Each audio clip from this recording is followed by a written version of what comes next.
यह जो दृश्य आप देख रहे हैं, यह किसी नदी, नाले या नहर का नहीं और न ही आसाम के बाढ़ग्रस्त इलाके का। यह है हरियाणा के सबसे अंतिम छोर पर बसे एलनाबाद शहर के सबसे व्यस्त कहे जाने वाले मुख्य बाजार का, जो इस समय बरसाती पानी से लबालब भरा हुआ है।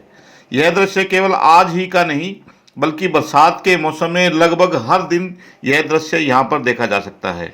ऐसा भी नहीं है कि यह दृश्य केवल इसी साल देखा जा रहा है, बल्कि पिछले कई सालों से शहर का मुख्य बाजार इसी प्रकार से बरसाती पानी से लबालब भर जाता है। अगर आज की बात करें तो यहाँ 2 चरणों में कुल 31 mm बरसात हुई है। इतनी थोड़ी सी बरसात से बाजार का ये हाल है कि यहाँ से गुजरने वाले वाहन पानी में तैरते हुए दिखाई दे रहे हैं। बरसाती पानी लोगों की दुकानों तक पहुँच गया है, जिससे लॉकडाउन की मार झेल रहे दुकानदारों को अपनी दुकानें बंद करनी पड़ती है। ये सिलसिला बरसात के दिनों में लगातार जारी रहता है। लोग परेशानी के मारे प्रशासन और सरकार को कोसते रहते हैं, लेकिन उनकी सुनने वाला कोई नहीं है। अगर नगरपालिका की बात करें तो नगरपालिका ने इस पानी की निकासी के लिए शहर में 2-3 जगह पर गहरे बोरवेल करवाए थे, ताकि बरसाती पानी ज़मीन में चला जाए, लेकिन यह बोरवेल भी भ्रष्टाचार की भेंट चढ़ गए और कुछ ही दिनों के बाद नकारा साबित हो गए। यहाँ के लोगों का कहना है कि नगरपालिका ने बरसाती पानी की निकासी के नाम पर लाखों रुपए का गोलमाल किया है। हाँ सर, आप दुकानदार हैं यहाँ? हाँ बिल्कुल जी, मेन बाजार में दुकान है अपनी। आज जो बारिश आई है इसके बारे में आप क्या कहना चाहेंगे? इसके बारे में ये कहना चाहता हूँ कि यहाँ हमारे गांधी चौक से लेकर के और नगर पालिका की जो गली है वो पूरा का पूरा बाजार जो है, सुबह बरसात हुई थी लेकिन शाम तक अब करीब 5 बज चुके हैं शाम के, लेकिन पानी जैसा पहले सुबह खड़ा था वैसा जो वैसा खड़ा है। ये पूरा का पूरा बाजार झील बन चुका है। जहाँ तक नगरपालिका से हमने संपर्क किया तो वो कह रहे हैं कि 2 घंटे में पानी निकल जाता है। अच्छा, ये जो 2 घंटे वाली बात है, ये अनेकों बार हमने सेक्रेटरी महोदय और उनको जो नगर पालिका के कर्मचारी हैं उनको मैंने कहा है, लेकिन वो कहते हैं कि पानी निकल रहा है। लेकिन मैं ये समझता हूँ कि सुबह बरसात हुई थी और जहाँ पानी खड़ा था वहीं अभी तक शाम के 5 बज चुके हैं, लेकिन वैसे ही पानी खड़ा है। लेकिन सरकार और ये नगर पालिका जो है इसकी तरफ कोई ध्यान नहीं देती, इसकी व्यवस्था नहीं बनाती भी ये पानी कैसे यहाँ से निकाला जाए, कैसे किया जाए। दुकानदार जो लोग हैं वो सुबह जब बरसात हुई थी उस टाइम से जो है वो दुकानें बंद करके अपने घर पर चले गए। क्यों कि बाज़ार में जब कोई ग्राहक ही नहीं आएगा तो फिर दुकानदार बैठ के क्या करेगा। नगर पालिका ने पानी निकासी के लिए कोई व्यवस्था नहीं कर रखी है? नगर पालिका ने जो है सिर्फ यहाँ जो बोरेबल लगाए थे, बोरेबल के अंदर 1 इंच पानी भी नहीं जाता है और बोरेबल जो है सफ़ेद हाथी बन करके रह गए हैं। इसके लिए मैं ये चाहूँगा भी ये सरकार का जो ये जनता का पैसा जो है वो सारा व्यर्थ में गया है। अब आप प्रशासन से क्या मांग करते हैं? मैं ये मांग करना चाहता हूँ कि ये ऐसे मतलब बोरेबल से या सीवर जो व्यवस्था है वो सारी फैल है, पानी नहीं जा रहा उसके अंदर। उसके बाद में मैं ये कहूँगा भी जब तक ये रोड, क्योंकि गलियाँ साइड की ऊंची थकी गई है, रोड नीची रह गई, और जब तक ये रोड को इस नहीं उठाया जाएगा और जब तक इस रोड को ऊपर 2 फुट या 2.5 फुट जो भी है इसको लेवल कटा करके इसको नहीं उठाया जाएगा, इसका समाधान नहीं हो सकता। ये एज इट इज जैसे आज ही झील बन रही है, ये तो मान के चलो भी 5-7 अंगुल बरसात हुई है। अगर 20 अंगुल बरसात होगी तो मैं ये समझता हूँ कि 2-3 दिन पानी नहीं निकलेगा ये। हाँ जी वकील साहब, ये जो पानी की समस्या है इसके बारे में आप कुछ कहेंगे?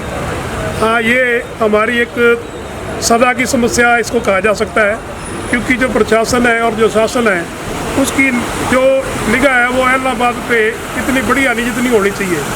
और आपने देखा ये बरसात ज़रा सी हुई है और बाज़ार जो है ये बंद है, मेन बाज़ार है, इस पे जो पानी है वो सारा इकट्ठा होकर के ये मवेर रोड जो ऐसे निकलती है वहाँ इकट्ठा हो गया है। यहाँ एक बोर किया हुआ है नगर पालिका ने और हमारे लोकल प्रशासन ने, लेकिन मेरा ये मानना है कि मेरे ख्याल में अगर उसकी ढंग से व्यवस्था या उसका सुचारू रूप से चलाया जाए तो ये पानी जो है इसकी ये समस्या ना रहती। लेकिन क्या है कि जो पानी की निकासी थी वो छप्पड़ वगैरह सारा कुछ बंद हो गई, लेकिन पानी की जो निकासी उसका प्रबंध सरकार ने या प्रशासन ने या यहाँ की जो नगर पालिका उसने किया नहीं। और उसका नतीजा यही है कि सामने ये पानी जो है कम से कम जो वहाँ थोड़ा आगे चले जाए तो 1.5-2 फुट जो है सड़क के ऊपर है। इसी तरह ममेर रोड पे चले जाओ, उसके बाद आगे ये नमस्ते चौक है वहाँ चले जाओ, जहाँ जहाँ इन्होंने बोरिंग की व्यवस्था की वहाँ बोरिंग फेल है। तो मेरी तो प्रशासन से और सरकार से और नगर पालिका से विशेष तौर पर मांग है कि ये हर बार, अब बरसात का सीज़न है, बरसात और भी रहेगी, लेकिन इससे जो हमारा आना जाना और पब्लिक को जो समस्या हो रही है, जो दुकानदारी है वो फेल हो रही है पहले कोरोना की वजह से, ये जो बढ़ती समस्या है इनका जल्द से जल्द कोई निदान होना चाहिए, ताकि जो एलनाबाद है उसको जो है कि राहत मिल सके और लोग ये महसूस कर सके कि हाँ कोई सरकार है और हम सरकार के प्रशासन के नीचे सही ढंग से जी रहे हैं। तो मैं तो यही कहूँगा कि सरकार जो है ये अच्छा काम करे, इसके लिए प्रबंध करे। धन्यवाद। मैं एलनाबाद बुक सेलर हूँ, जैन किताब घर का मालिक ओम प्रकाश नाम है मेरा, और इसी 200-250 कदम का जो रास्ता इसी के अंदर मेरी दुकान है। ये पानी साल में 15-20 बार, खासकर सावन भादों के महीने में तो बहुत ज़्यादा आता है। इसी तरह हमें अपने धंधे 2-3 दिन के लिए बंद करने पड़ते हैं। सीधे साधे लोग हैं, सिंपल से इस टाइम भी बुरा चल रहा है, रोज़ का 2000-2500 का नुकसान, तो कुल मिला के अपने में कीमत साथ में जोड़ दो 4-5 हज़ार रुपये का रोजाना नुकसान है मेरा। और ये कोई कुदरत की मार नहीं है, ये करप्शन की देन है। मैंने सुना था पीछे हमारे एक बोरवेल बना था, तो कुछ हमारे यहाँ पे संभ्रांत लोग हैं, उन्होंने उसकी जांच करवाई या करवाने का प्रयास किया, तो पता लगा कि उस बोरवेल के अंदर भ्रष्टाचार, कुछ कंसिक्वेंसी ऐसी हुई थी, कुछ ऐसे षड्यंत्र रचे गए थे, और बाद में पता नहीं किस वजह से उस बात को दबा दिया गया।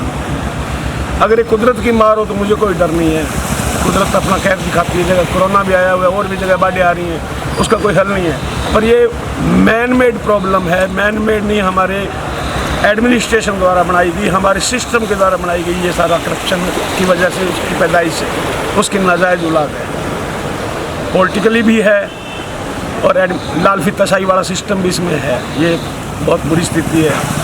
मैं इसके लिए कुछ नहीं कर सकता, मेरे भाई बंधु कुछ नहीं कर सकते। हम नगर पालिका में जाते हैं, हमें टरका दिया जाता है, हमें किसी तरह की कोई बात नहीं बताई जाती। 10 लोग इकट्ठे होकर हम कुछ करते हैं, उस यानी कुल मिला के हमारे लिए कोई डेमोक्रेसी ऐसी कुछ नहीं है, सब बकवासबाजी है, फालतू की बातें बहलाया जाता है, हमारे से सब तरह के टैक्स लिए जाते हैं, सब कुछ हमारा लिया जाता है, बदले में हमें देने के लिए इनके पास कुछ नहीं है। एनफ। इस संबंध में जब नगर पालिका के चेयरमैन रविंद्र कुमार लड्ढा से संपर्क किया गया तो हर बार की तरह इस बार भी वे मीडिया के सवालों से कन्नी काटते हुए नजर आए।